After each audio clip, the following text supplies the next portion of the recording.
There was a nuclear raccoon eating spaghetti in the government break room when Max Quasar signed Earth's fate away with a coffee-stained napkin.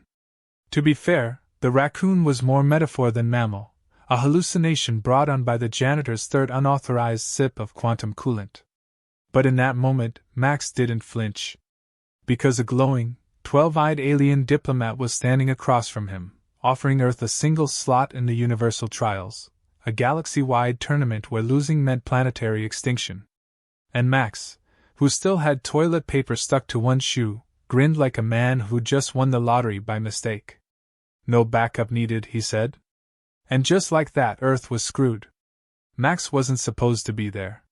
The real champion, some Olympian, tech-enhanced military wonder named Briggs, was stuck in traffic, something about a teleportation portal jammed with dimensional goats. Bureaucratic nonsense. The government had planned for weeks. They had a speech ready. There were banners. Confetti. A montage video queued up with dramatic horns. But none of it mattered when Max, bored from mopping up biohazard yogurt spills in Lab Sector 7, heard the words, "One volunteer," and reflexively raised his hand while balancing a bucket of space bleach on his knee.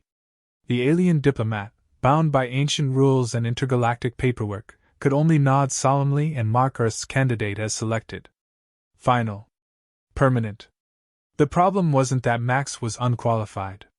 The problem was that he was perfectly unqualified. A man whose most notable achievement was once unclogging the president's private toilet with nothing but resolve and a plastic spoon. The agency had files on Max, thick ones. Mostly complaints. One stated he had an overactive sense of confidence, detached from any measurable skill set. Another called him alarmingly comfortable in high-risk scenarios, usually of his own making. No one, not even Max, could explain why the lab hamster liked him so much, or how he kept sneaking into classified meetings by pretending to be the guy with the bagels. But now he stood in Earth's grand arena, alone under the searing lights of 1,000 alien lenses. Max waved to the crowd, even though none of them were cheering. Mostly because none of them thought Earth had a chance. In the last 7 tournaments, Earth hadn't made it past the first round. One champion burst into tears. Another was vaporized before he could say his name. The last one accidentally disqualified himself by slipping on a puddle of Slorbian mucus and elbow-dropping the referee. Earth was, in cosmic terms, the joke at the bottom of the cereal box. Yet here stood Max, wearing a janitor's jumpsuit, his name tag stuck on upside down, and his weapon of choice strapped to his back, an old mop with duct tape wrapped around the handle and a faint blue glow pulsing from its soggy strands. It wasn't a weapon by any traditional standards. But according to Lab Sector 7, it had once absorbed enough experimental energy to be labeled a Class C anomaly. They were still debating whether it could deep clean cursed surfaces or just violently unmake atoms. Max liked the sound of both. Back on Earth, chaos was unfolding in the agency headquarters. Alarms screamed. Heads rolled. Literal heads. A malfunctioning AI assistant named Steve was in the middle of a nervous breakdown, shouting that Max's acceptance of the trial invitation had triggered Protocol 9. Something so classified that even the AI didn't know what it meant. Meanwhile, General Petra Jones, the woman in charge of Earth's defense delegation, was flipping through the rulebook, desperately looking for loopholes. There were none. The rules were clear: one champion, chosen willingly. And Max, in full janitorial glory, had grinned while signing the agreement with his lunch receipt. On the arena transport ship, Max sat alone, feet up on an alien console, humming a tune that sounded suspiciously like a toothpaste commercial jingle. The alien pilot, a sixth limb being made entirely of sentient bark, tried several times to explain the dangers of the upcoming trial. Max nodded at all the right places, then asked if the ship had snacks. It did not. Max called it a hostile work environment. The ship docked with a screech and a hiss, and Max stepped into the Colosseum of the Stars, a battleground carved into a floating asteroid surrounded by nebulous storms and lightning fields. The arena pulsed with anticipation. Dozens of planets had sent champions, serpentine warlords, telekinetic duelists, hive-minded twins who spoke in riddles. They all stood tall, polished, glowing with power. And then there was Max, squinting at a vending machine in the corner and muttering about overpriced candy. The crowd booed when Earth's name was announced. Not out of hate. Just disappointment. Betting pools were already calling Earth's demise within the first 10 minutes. The arena's holographic commentators chuckled, calling Earth's representative boldly suicidal. One referred to Max as the human embodiment of a clerical error. Another placed a large bet on Max lasting longer than 3 minutes and was laughed at by his co-host for being an optimist. Max didn't care. He was too busy trying to guess what button dispensed the salted pretzel nuggets. Then the first match began. 3 opponents entered the field. Warriors from the iron planet Arxen, known for their titanium exoskeletons and plasma-forged blades. Their armor shimmered. Their eyes glowed red. They moved like liquid metal, in perfect sync. Max waved at them. They didn't wave back. One of them did a spin for flair. The countdown echoed across the arena. Max took out his mop, twirled it like a baton, and struck a pose so uncoordinated it looked like he was sneezing mid-yoga. The Arxen warriors charged. The crowd held its breath. Max slipped. Completely accidental. Or so it seemed. He hit the floor with a splat and skidded across the polished arena surface like a dying seal. One of the Arxen warriors leapt to strike, then tripped over Max's rolling bucket. The second tried to adjust course, but stepped in a puddle left by Max's mop.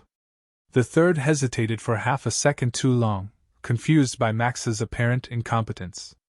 That's when Max sprung up, swinging the mop directly into the exposed wiring on the back of its neck. Sparks flew. The warrior convulsed, collapsed. The crowd exploded. It wasn't cheering. It was confusion. Absolute bafflement. The arena hadn't seen something so ridiculous since the Centaur Rebellion's interpretive dance-off. Yet there he stood, Max Quasar, Earth's janitor-turned-champion, holding a mop like a sword, breathing heavily through his nose, and shouting, "I told you, no backup needed." Nobody believed he would survive the first match. Now, nobody knew what to believe. And Max? He just wanted a pretzel. Max Quasar's victory in round 1 sent shockwaves through the galactic arena and, more impressively, shattered the betting algorithms that had unanimously predicted his immediate death. Somewhere on a moon-sized casino station, a sentient spreadsheet began sobbing. The crowd hadn't recovered. Neither had the Arxen warriors, who were still being scraped off the floor by trauma counselors shaped like clouds. But Max? Max was sipping a suspiciously flavored energy drink and asking if anyone had Wi-Fi. His mop leaned against his shoulder, humming faintly. No one could explain why the mop hummed. It was categorized as an unclassifiable anomaly, which sounded more prestigious than cleaning tools soaked in accident juice. After the win, Max was ushered into the contestant quarters, an impossible palace floating in anti-gravity, decked out in alien opulence, and glowing furniture with too many buttons. His personal room tried to adapt to his earthly preferences but clearly misunderstood them, offering a bed made of live otters and a shower that sprayed lava-scented mist. Max poked around with casual curiosity, unbothered. This wasn't the strangest motel he had stayed in. Once, during spring break, he'd slept inside a vending machine. Voluntarily. The other champions watched him like a car crash in slow motion. Many had trained for decades, traveled from warring planets, survived cosmic purges and black hole simulations. Then there was Max, who greeted them with a raised eyebrow and asked if anyone wanted to play Uno. No one did. One champion, a crystalline priestess from the Nebulan Order, tried to scan Max's brain. She fainted. The data was declared incomprehensible. Her official medical report simply read, "Too much weird." Soon after, the rules briefing began, presented by a floating cube made entirely of sarcasm and laser projectors. The universal trials, it explained, were not a test of brute strength alone. Each round featured randomized challenges chosen by the Tribunal of Infinite Judgment, a group of old, cranky beings with a flair for spectacle and a fondness for irony. Trials could range from hand-to-hand combat to logic puzzles, endurance gauntlets, or dance-offs. One year, a contestant was eliminated for failing to properly assemble a sandwich while under attack by bees. Another lost in a round called diplomatic karaoke. The cube reminded everyone that death was optional but highly probable. Then it asked if Max wanted a coloring book. The next challenge was announced before the laughter could die down.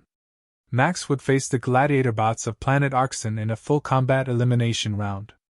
This time, no slipping or puddles would help him. The bots had adapted. Their programming now included anti-mop protocols, wet surface resistance, and a strategic aggression boost called Destroy the Janitor First. Max took the news with a shrug and asked if he could bring snacks into the arena. He could not. This upset him deeply. Match day arrived with thunderous anticipation. The arena shifted into its combat configuration, transforming into a labyrinth of shifting walls, laser traps, and aerial platforms. The crowd, now invested in the human anomaly, filled the seats with interstellar nachos and inflatable Max Mop toys. He had fans now. Somehow.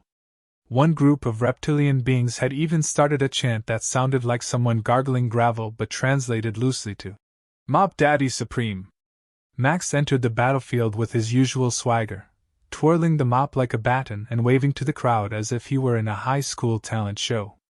Across the arena, the gladiator bots marched in, gleaming with vengeance and upgraded software. Their eyes locked on Max. Their blades buzzed. One of them whispered in binary. It wasn't friendly. The countdown began. 3, 2, 1. The arena exploded into chaos. Max dodged the first strike by tripping over his own feet. Again. It worked. The bot overextended and crashed into a wall. Max rolled to safety and shouted, "You've got to install some hazard signs!" Another bot lunged. Max deflected with the mop, which somehow emitted a shockwave. A direct hit would have been fatal. Instead, the bot's internal systems glitched. It began spinning in circles while blasting elevator music. Max took that as a win. The third bot cornered him against the wall, blade raised. Max reached for anything at all, and found a leftover snack wrapper. He crumpled it, tossed it at the bot's sensor, and then jabbed the mop into the ventilation port near its foot. The bot short-circuited, screamed in 10 languages, and exploded into confetti. The crowd roared. The confetti spelled Max. With only one bot left, Max finally looked winded. His jumpsuit was scorched, his mop visibly vibrating, and his right boot had melted slightly. But he was grinning. Not a heroic, determined grin.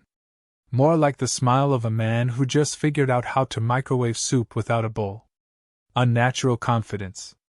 He stared down the last gladiator bot, gave a little bow, and whispered something to the mop. The mop pulsed, then launched itself like a missile into the bot's chest. Nobody expected that. Not the bot. Not the crowd. Not even Max, who shouted, "Whoa, I did not know it could do that!" The bot collapsed. Sparks flew. The match was over. The arena exploded in noise. The underdog had done it again. Commentators scrambled to find words. One of them simply screamed for 30 straight seconds. The betting market crashed. Somewhere in the audience, an octopus accountant vomited from stress. Backstage, Max was swarmed by medical bots, press drones, and a team of arena officials who demanded to know how he'd upgraded his weapon without registration. Max shrugged. Said the mop. Felt left out. Then he passed out face first into a decorative fruit bowl. Hours later, while he recovered in a regeneration pod that smelled like mint and anxiety, the arena broadcast the recap reel. Slow-motion shots of Max slipping, ducking, flinging mops, and somehow winning. Overdubbed with heroic music and emotional interviews from fans. One alien child said Max made them believe in themselves. Another wanted to name their future child Mop. Meanwhile, the tribunal watched from their elevated chamber, stone-faced. They murmured among themselves. Something was wrong. The mop was not just a mop. The energy signature it emitted matched no known material. One judge suspected it was connected to the ancient network of fail-safes. Forgotten weapons built to defend planets not through power, but chaos. They would need to monitor this janitor more closely. He was not what he seemed. Back in his room, Max awoke groggily and immediately asked if he missed lunch. A nearby drone said no. Max smiled. He stretched, cracked his knuckles, and looked at the mop, now quietly floating in a corner. He gave it a thumbs up. So, he muttered, who's next? Max Quasar awoke to the sound of someone sobbing into a protein jelly cup. He blinked, rubbed his eyes, and found himself staring at a fellow contestant, Blorg the Transparent, a semi-gelatinous alien who had made it to round 3 purely by hiding in decorative planters during every previous match. Blorg looked up, his face, if it could be called that, rippling with stress. Max gave a thumbs up and offered him half a granola bar from his jumpsuit pocket. Blorg sniffled and accepted it with 6 tentacles. This, Max thought, was peak diplomacy. But peace wasn't on the menu today. The arena briefing came in the form of a telepathic projection directly into the minds of all contestants. A booming voice announced the next trial, a mirror match. Each champion would face an exact duplicate of themselves, crafted from the raw data of their abilities, psychology, and personal regrets. The only way to win was to defeat the version of themselves they feared the most. Many contestants went silent. A few began meditating. Blorg fainted into a puddle. Max, however, scratched his neck and asked if the mirror version would have his mop. The voice didn't answer. It never did when Max asked things. Moments later, Max was teleported into an eerie simulation chamber. It looked like an old Earth alleyway, lit by flickering neon signs and the distant sound of bad karaoke. The air smelled like hot dogs and electricity. Then, out of the mist, came his opponent, Max Quasar. But not Max. This version wore a sleek black suit, his hair was slicked back, his face was cold, calculated, and his mop, if you could call it that, was metallic, glowing red, and clearly modified to also function as a flamethrower. Evil Max. Well, said Max, grinning nervously. I hate that I look kind of cool. Evil Max didn't reply. He just pointed the mop flamethrower and lit a nearby trash can on fire. Then he charged. The fight began with a scream, some insults about janitorial ethics, and a lot of dodging. Real Max, as he was now known to the audience, darted between dumpsters and cardboard boxes, trying to reason with his darker self. Evil Max didn't talk. He just attacked with unsettling precision and a clear hatred for disorganization. He moved like he'd actually paid attention in martial arts class. Real Max rolled behind a pile of neon-lit tires and flung a banana peel. Evil Max slipped, barely, and snarled. Come on! Shouted Real Max. You've got my face! You should at least have my sense of humor! Evil Max responded by launching his mop like a spear. It missed by inches, embedding itself in a wall that immediately exploded. Real Max dove for cover. The audience, now deeply emotionally invested, screamed in 27 languages. Meanwhile, in the observation deck, Blorg watched with 3 eyes and whispered to himself that this was the end of Earth's surprise streak. But a strange thing happened. Max began laughing. Not nervously. Genuinely. Okay, he said, climbing out from behind a recycling bin. You're faster than me. Stronger. Cleaner even.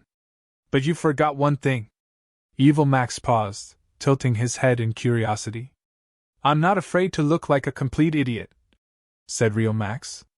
Then he threw himself into a fountain, splashed water everywhere, created a slippery zone, and began flailing like a fish out of orbit. Evil Max charged. And slipped. Again. As he fell, Real Max kicked the evil mop away, grabbed his own mop, and pressed it against Evil Max's chest. The mop pulsed once, then twice, and Evil Max evaporated into a puff of glitter and bad decisions. Victory. The arena flashed gold. Max stood soaked, bruised, and slightly proud. But there was no time to celebrate. The next sub-challenge was announced immediately.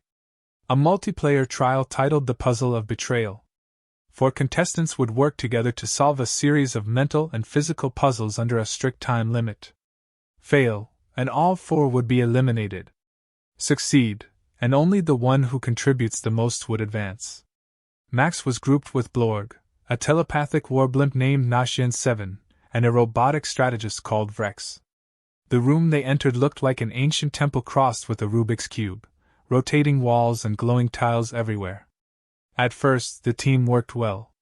Max figured out how to deactivate the first trap by jamming a sandwich into a mouth-shaped lock. Vrex solved the language code. Blorg stuck to the ceiling and screamed helpful suggestions. Nashian 7 floated ominously and occasionally made snide comments about the furniture. But halfway through the trial, it happened. Blorg sabotaged the switch. A bridge collapsed. Max barely held on with one hand and watched as Blorg slithered over the finish line. Max climbed up, face dirty, mop now sparking dangerously. He didn't look angry. Just disappointed. Vrex and Nashian 7 didn't make it. Only Max and Blorg remained. "You're smarter than you look," Max said, brushing dust off his shoulder. Blorg gurgled nervously. Max stepped forward, slowly. "You think if you cheat your way through this, you'll make it to the end? That somehow the arena will forget what kind of player you are?" Blorg said nothing. The arena was silent too. Max turned to leave. Then he shouted, "By the way, the last switch was fake. That bridge collapse? Part of the test." Alarms blared. Blorg's chest panel opened, revealing a hidden control box. The crowd gasped. Blorg's sabotage had been detected. Instant disqualification. Max, by knowing it all along and allowing Blorg to walk into the trap, was awarded double points. The crowd lost their collective minds. Again. Max didn't even smile this time. He just walked back to his room and shut the door. But rest was not on the schedule. Moments later, a knock echoed. It wasn't a knock, actually. More like a pulse in the air. The walls slid open, and a shadow stepped through. A woman in a sleek black suit, earpiece blinking. Her face was familiar. Agent Lena Park. Earth's emergency retrieval operative. The person assigned to pull Max out if things got too dangerous. Max sat up, surprised.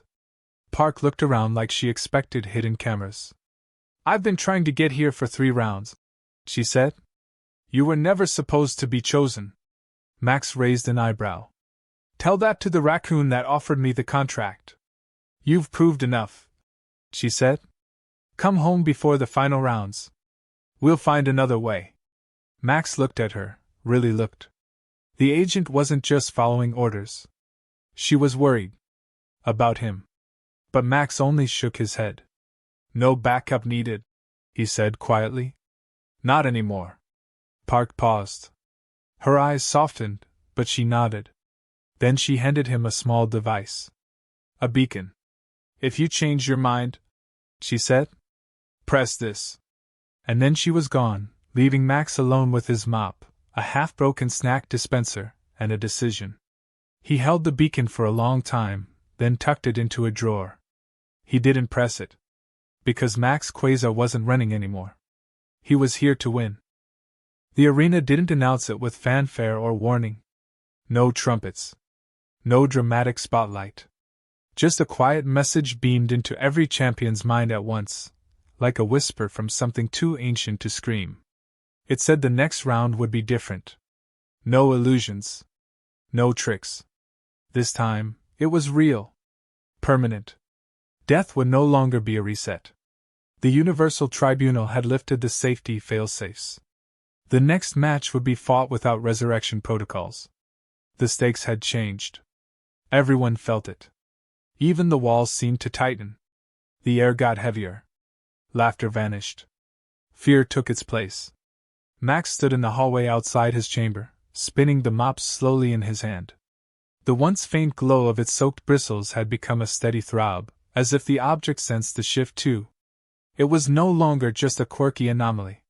It was becoming something else. Maybe it always had been. A few contestants left that night. Some vanished without goodbye, their rooms empty, walls bare. Even the toughest ones, The ones with armor fused to their bones, the ones who carried black holes in their fists, had to weigh their chances. Max didn't leave. He barely blinked. In the waiting area, the alien commentators sat unusually quiet in their hover booths, whispering theories. Some suspected this change was aimed at Max. Others thought the tribunal was testing a larger game, one they had kept hidden for millennia. But everyone agreed on one thing: this next trial would cull the weak, the unworthy, and most definitely, the weird. Max counted as all three, which made his survival so far either miraculous or criminal. The lights dimmed. A new battleground was selected by the tribunal, one not used in over 4 centuries. It was called the Spiral Vault, a floating fortress suspended in shifting gravity, made from collapsed neutron stars and discarded timelines. There were no rules. No start or end. Only survival. Inside the Spiral Vault, champions would be hunted by a creature known as the Chronowraith, an entity capable of freezing time, manipulating memory, and consuming life force. Its origin was unknown. Its purpose was singular: eliminate. Max was dropped into the Spiral Vault without ceremony. No countdown. One moment he stood on a metal platform, the next he was tumbling through weightless corridors filled with echoes of screams and flickering memories. Every corner bent reality. Sometimes he turned left and ended up back where he started. Sometimes he turned right and ended up in his childhood bedroom, complete with a sock puppet named Mr. Doodles telling him to duck. That was useful advice. The wall exploded a second later. He didn't see the Chronowraith at first. Just shadows that moved too fast, air that suddenly felt old, and pockets of stillness where his heartbeat paused mid-thump. Max gripped the mop tightly, trusting it more than he trusted his own senses.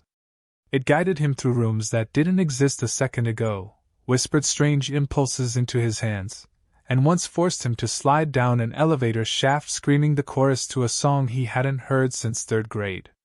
Somehow that too worked. Then came the confrontation. Max entered a circular chamber, impossibly wide, the floor reflective like a lake. In the middle floated the Wraith, or what his brain could manage to comprehend. It was tall, fluid, layered in pieces of broken clocks and whispers. Its face was a black swirl of possibility. It didn't roar. It didn't scream. It simply looked at him, and time stopped. Max froze in place. Not physically. Everything else moved, but he didn't. His thoughts slowed to molasses. His mop fell midair, hanging between frames like a glitch. The Wraith stepped forward, and with each step, a different version of Max was conjured around him. Some were old. Some were broken. One was already dead. The Wraith was showing him futures, none of them good. The end of Earth. His face on a memorial wall. A mop floating in space. But something fought back. The mop pulsed again. A shockwave cracked through the room. Time twisted. Max gasped, stumbling backward as motion returned to his limbs. The Wraith recoiled, hissing in a language made of regret. Max didn't hesitate. He swung the mop. It collided with the Wraith and let out a pulse of light so bright, a section of the Spiral Vault disintegrated into code. The Wraith screeched, but it wasn't dying, it was learning. Max wasn't winning. He was delaying. The Wraith vanished, reappeared behind him, reached through his chest, not to rip his heart, but to steal something deeper. A moment. A core memory. The day his mother gave him his first comic book, when he believed heroes always save the day. Gone. Just like that. Max collapsed, dizzy from the loss. He didn't cry. He didn't scream. He just clenched his fists. Then he remembered something. The pebble. It had been in his pocket since the beginning. That strange, glowing stone from Earth's vault. Everyone thought it was junk. But now, it was pulsing. Responding. Max pulled it out. It hovered above his hand, then launched into the air and expanded into a shimmering sphere of energy. A voice, ancient and mechanical, boomed through the chamber. Protocol awakened. Planetary core detected. Champion verified. The Wraith stopped mid-lunge. The pebble cracked open, revealing a core of swirling energy and forgotten code. From it emerged projections, holograms of ancient Earth technology merged with alien design. The mop vibrated, glowed, then transformed. No longer just a stick with soggy ends. Now it was a blade of energy and light, wrapped in humor and defiance, shaped like a janitor's tool but powered like a relic of war. Max blinked. Well, that's new. The wraith attacked again, this time faster. Max met it with the new mop blade, clashing in a flurry of sparks and shattered timelines. With each strike, Max remembered pieces of himself that were lost, his childhood, his dreams, his failures. They weren't erased. They were fuel. Every part of him, good and bad, became part of his weapon. Not despite who he was, but because of it. In the final clash, Max drove the blade into the wraith's core. The creature didn't explode. It simply unraveled, one regret at a time, until there was nothing left but silence. The room stopped spinning. The walls stopped shifting. The spiral vault powered down. Max stood alone, breathing heavily, mop glowing at his side. The tribunal watched from above, silently. Then they did something unexpected. They bowed. Not a full bow. A slight nod? Recognition. For the first time in recorded arena history, a human was acknowledged as more than an accident. Max stumbled out of the spiral vault into a blinding light. The crowd outside didn't cheer. They didn't know what had happened. But they could feel it. Something had changed. Back in his room, Max collapsed on the bed, mop beside him, pebble-turned core pulsing quietly on the desk. He stared at the ceiling. No backup needed, he whispered. But even he wasn't sure if that was still true. The news of Max Quasar's survival spread like fire through dry stardust. Word traveled from asteroid outposts to glittering citadels, across data streams and deep space radio channels. A human, from a planet considered barely intelligent enough to pilot a toaster, had not only defeated the Chronowraith but also awakened a dormant core of interplanetary tech. The effect was seismic. Planets that had long given up hope of fairness in the universal trials began to take notice. The lower-tier civilizations, often used as cannon fodder or comic relief in the galactic hierarchy, suddenly had a symbol. Max didn't know it, but he had accidentally become a revolution's poster boy. And worse, someone made a catchy theme song about him, complete with beatboxing ferrets. Back inside the contestant quarters, Max tried to brush his teeth with what he assumed was alien toothpaste but turned out to be a sentient blob that begged not to be consumed. He apologized, offered it a cookie, and told it to pass along a message if it had any friends in the food court. His mop leaned against the wall, still faintly glowing with residual energy from the last round. The pebble core floated gently in a jar of orange soda, fizzing slightly. Max stared at the ceiling again, trying to make sense of anything. He barely had time to digest breakfast, or the emotional weight of becoming a symbol, before the next round was announced. Not a battle. Not a puzzle. A press conference. The arena had arranged a live, galaxy-wide broadcast where each finalist would address the crowd, share their motives, and explain why they deserved to reach the finals. Most champions were already prepping speeches, hiring translators, and practicing dramatic pauses.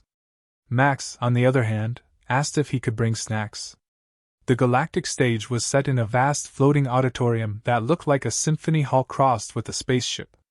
Every seat was filled with beings of every shape and sound, some hovering, some pulsing with light, some just existing as smells.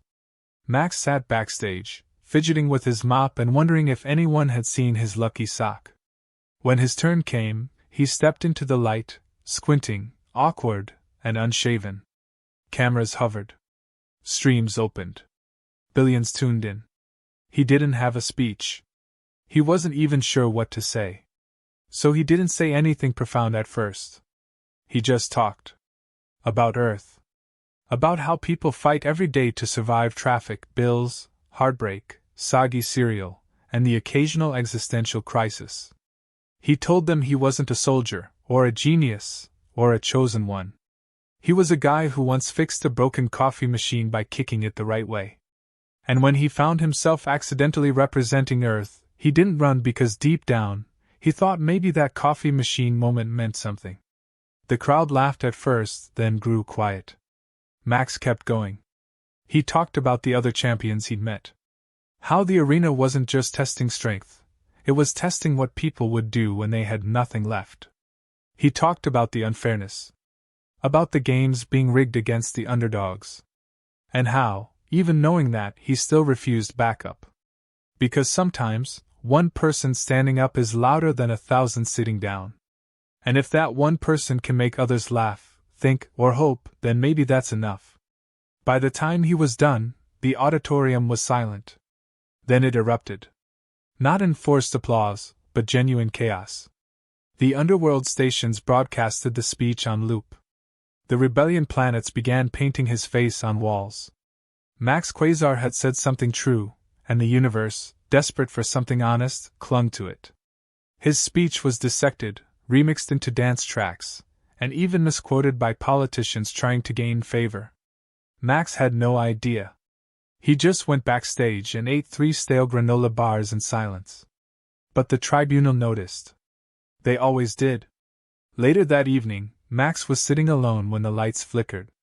Shadows stretched across the room unnaturally, and something stepped into view. A tall figure cloaked in gray armor, movements fluid like smoke. Velix Prime. The reigning champion. Undefeated. Unmatched. Unapproachable.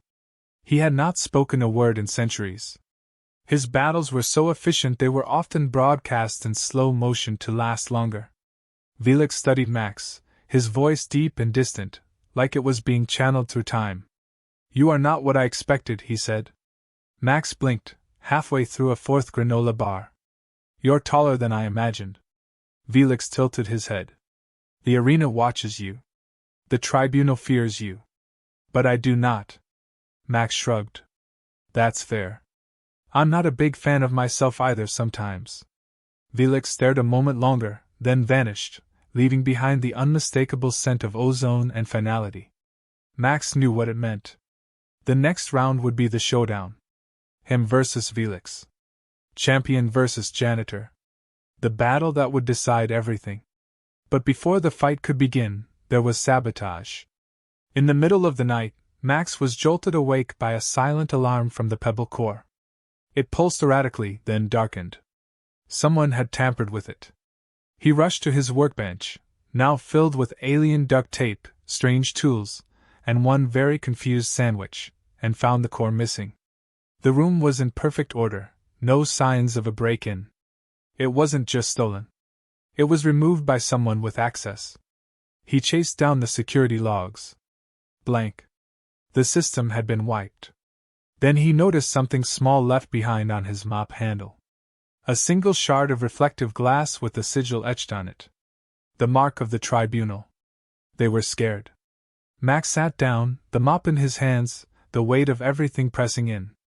They had moved the goalposts again. Tilted the game. And yet something inside him didn't bend. He didn't rage. He didn't scream. He just whispered to himself, "If they're that afraid of me, then I'm doing something right." Word of the sabotage leaked somehow. It always did. The crowd buzzed. Fans rallied. Other champions whispered about helping him, about walking out in protest. Max declined every offer. He simply smiled and said, "No backup needed." The arena shifted once more. Tomorrow would be the final match. Max versus Velix. No tricks. No resets. And no core.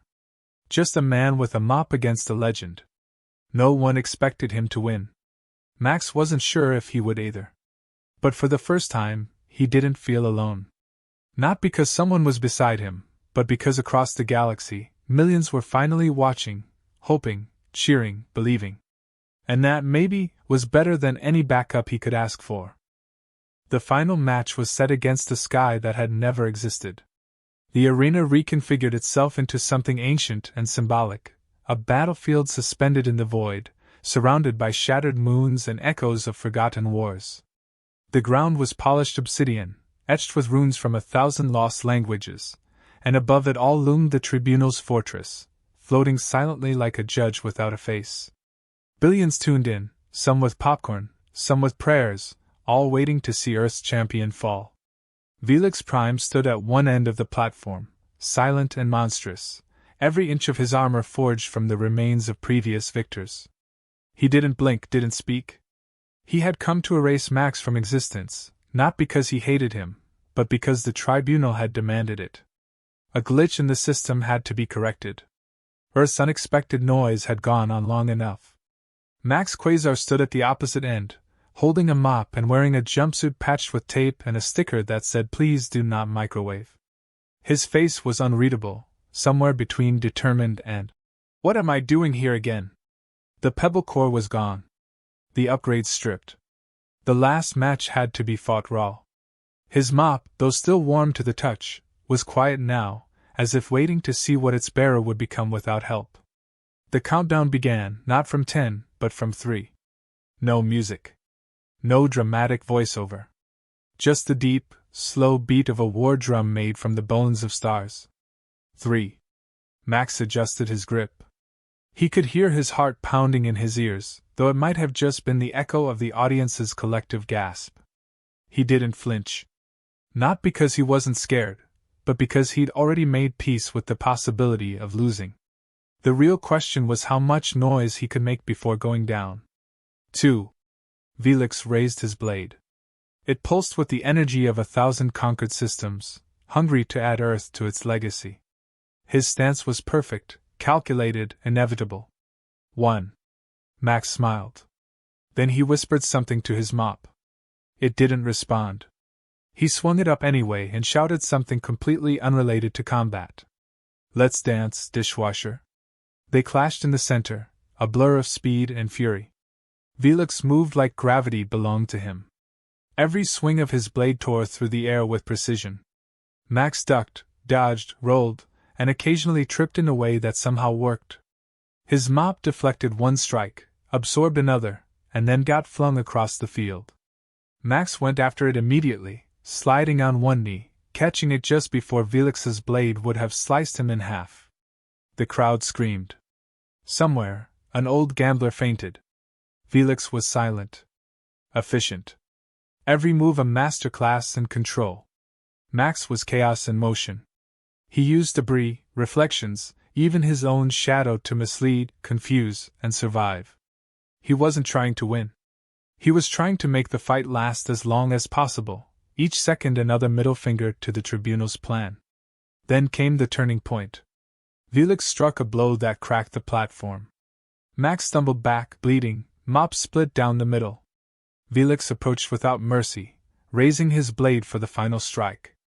Max coughed, wiped blood from his lip, and muttered quietly, "I'm not scared of dying. I'm scared of going quietly." As Felix's blade came down, the arena froze. Not physically. Something deeper. A silence that bent reality. Then the tribunal's fortress opened for the first time in eons.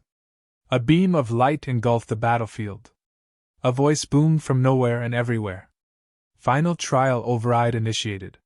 The champion has earned the right of choice. Everyone froze. Even Felix. Max blinked, looking up at the impossible structure unfolding in the sky. The voice continued, flat and timeless.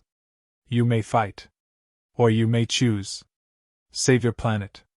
Or break the game. What will Earth's champion decide? The crowd was in shock.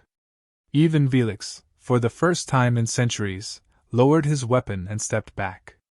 Max stood in the center of the cracked platform, mop half broken, lungs heaving, body failing. The tribunal had presented him with the rarest option ever given. Choose safety. Or choose something no one had dared in millennia.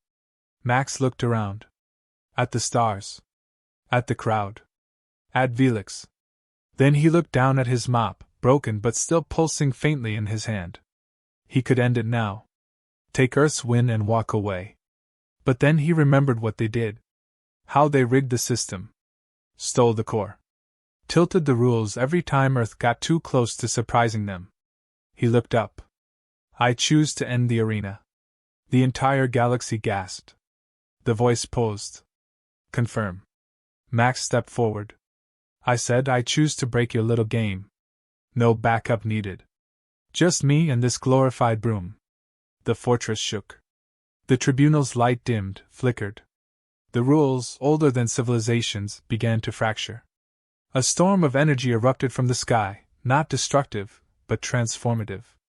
The mop in Max's hand reassembled itself, glowing with ancient circuitry. Not as a weapon of war, but as a key. The core he thought was gone had never left him. It had simply gone silent, waiting to see if he would deserve it. And now it answered. The platform cracked open. Light spilled across the stars. The arena's walls dissolved. The chains that had kept the lower worlds locked in endless cycles of humiliation and defeat unraveled. Felix stepped forward, blade gone, and bowed. Max raised the mop high, and with a single strike into the center of the platform, released a pulse of energy that shot through the core systems of the arena. The structure groaned, then sighed, as if relieved to finally end its purpose. The crowd was silent. Then someone began to cheer. Then another. Then 1,000. Then millions. Max stood in the middle, mop planted beside him, watching as the arena disassembled itself piece by piece. The tribunal said nothing. It didn't have to. It was over. He was transported back to Earth quietly, no parade, no trumpets. The world had changed, but Max returned the same way he left, tired, hungry, and slightly confused about what day it was. He walked through the old agency building, mop in hand, ignoring reporters and generals, went straight to the janitor's closet, opened the door, and started mopping up a spill no one had noticed. An intern asked him why he was back. Max shrugged. Someone's gotta clean up the mess. Behind him, the mop glowed faintly. Just enough to light the path. Earth wasn't done yet. And neither was he.